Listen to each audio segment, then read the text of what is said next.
Hello everyone! Today we are going over the EthiCall Report Form. Under the first step of our form, you'll see that we ask for your name, number, and email. Notice that all of these are optional. You can choose to remain anonymous with the submission. Please note that if you choose to remain anonymous, we have no way of following up. In the second step of this form, we ask for an organization code. This will be provided by your management. After, we ask for the branch or location description. Under category, we ask that you check which one of these is the closest to what you're reporting for. Then we ask for the date of the incident and where it occurred. In the third step, we ask for parties involved. Under this section, you will enter the names of those involved.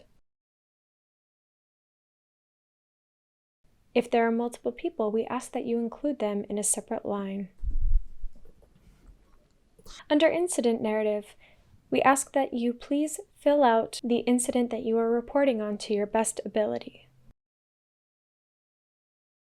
Below that, we ask, have you informed management? Have you tried to resolve the problem? Have you reported this incident elsewhere? If you answer yes to any of these options, we ask that you fill in who you reported it to.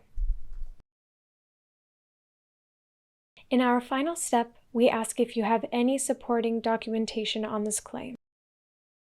If yes, please describe the documentation. Please remember, if you have supporting documentation but cannot upload it at this time, and you remain anonymous when you submit this form, we will have no way of contacting you. If you would like additional information about our confidentiality policy, that will be located to the right under Instructions.